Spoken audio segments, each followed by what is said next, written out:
ओम नमः शिवाय। नमस्कार दोस्तों, अविश्वसनीय एवं सटीक भविष्यवाणी की श्रृंखला में मैं पूनम पांडे आप सभी का स्वागत करती हूँ। दोस्तों, चंद्रमा के विभिन्न भाव के फलों की चर्चा हो रही है और पिछले वीडियो में मैंने लग्न से लेकर चतुर्थ भाव के चंद्रमा का फल आपको बता दिया है। इसी क्रम में आगे बढ़ते हुए आज मैं पंचम भाव के चंद्रमा के शुभ और अशुभ फल के बारे में आप सबको बताऊंगी। जिनकी भी कुंडली में चंद्रमा पंचम भाव में होते हैं उन्हें चंद्रमा के क्या क्या शुभ और अशुभ फल प्राप्त होते हैं, इन सब की जानकारी आज मैं आप सबको देने जा रही हूँ। जैसा कि पिछले वीडियो में भी मैंने आप सबको बताया है कि चंद्रमा मन का कारक ग्रह होता है और कुंडली में जिस भाव में भी चंद्रमा होता है उस भाव के कारकों से जातक का विशेष लगाव होता है। जिस प्रकार पंचम भाव से प्रेम संबंध तथा संतान का विचार किया जाता है और यह विशेष तौर पर संतान का भाव होता है, इसीलिए पंचम भाव में जिनके भी चंद्रमा होते हैं उनका अपनी संतान के साथ एक विशेष लगाव होता है और इसके अलावा प्रेम संबंधों में भी ऐसे जातक ज़्यादा एक्टिव होते हैं।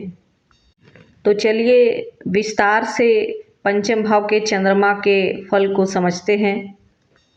कुंडली में पंचम भाव में चंद्रमा का होना बहुत ही शुभ माना जाता है, क्योंकि यहाँ पर चंद्रमा के अधिकांशतः शुभ फल ही प्राप्त होते हैं। ऐसे जातक बहुत ही मिलनसार और व्यवहारिक होते हैं, जिनसे दूसरे लोगों को अपनी ओर आकर्षित करने में समर्थ होते हैं।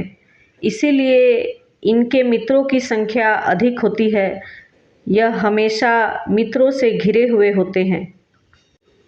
प्रेम का इनके जीवन में बहुत ही गहरा प्रभाव होता है और जीवन में कई लोगों से प्रेम संबंध इनके बनते हैं और प्रेम संबंधों में इन्हें लाभ और खुशी भी प्राप्त होती है, सफलता प्राप्त होती है। पंचम भाव के चंद्रमा के कारण इन्हें अच्छे प्रेमी अथवा प्रेमिका मिलते हैं जो कि इन पर जान निछावर कर देते हैं, लेकिन इनका स्वभाव चंचल होने के कारण इनके प्रेम में स्थिरता नहीं रह पाती है। यूँ भी कह सकते हैं कि प्रेम संबंधों में इनकी रुचियाँ और पसंद बदलते रहते हैं।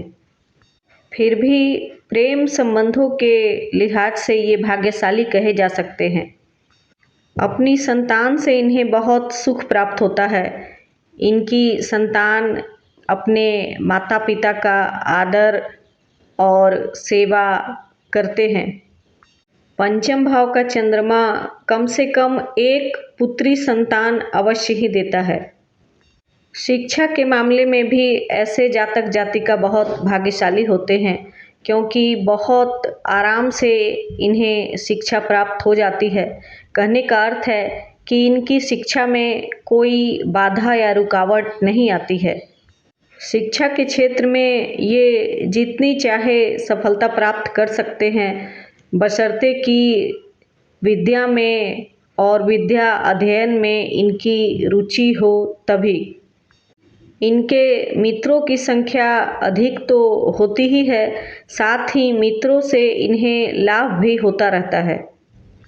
पंचम भाव का चंद्रमा 100% शुभ फल ही प्रदान करता है यदि वो आपकी कुंडली के अनुसार छठे, आठवें अथवा द्वादश भाव के स्वामी न हो तो।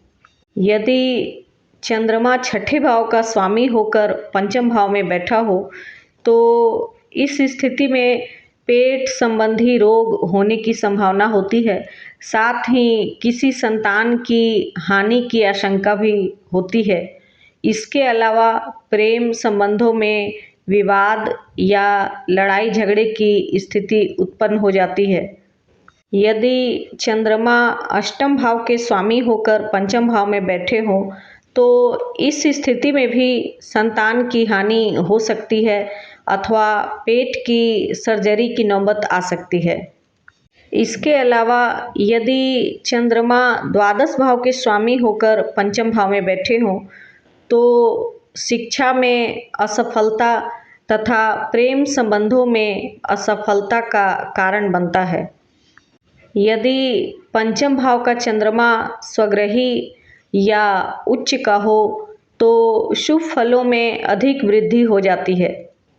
तो दोस्तों, मैंने चंद्रमा के पंचम भाव के फलों के बारे में आपको जानकारी दे दी है।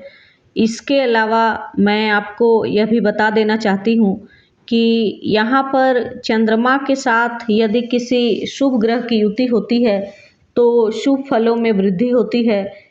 उसी के विपरीत यदि चंद्रमा के साथ किसी पाप ग्रह की युति हो तो फिर अशुभ फलों में वृद्धि होती है। फिर भी मैंने अपनी तरफ से बहुत ही अच्छी तरह आप सबको समझाने की कोशिश की है कि चंद्रमा के पंचम भाव में होने से आपको क्या क्या शुभ और अशुभ फल प्राप्त हो सकते हैं। इसी के साथ ही मैं आज की चर्चा को यहीं समाप्त करती हूँ। आपको मेरा वीडियो कैसा लगा कमेंट में अवश्य बताएं। मेरे चैनल को लाइक, शेयर और सब्सक्राइब करें। अगले अंक में आपसे फिर मुलाकात होगी। चंद्रमा के छठे भाव के फलों के बारे में चर्चा करेंगे। यदि आपको व्यक्तिगत रूप से मुझसे कुंडली विश्लेषण करवानी हो तो दिए गए नंबर पर संपर्क कर सकते हैं। तब तक के लिए मुझे आज्ञा दीजिए। नमस्कार। जय महाकाल।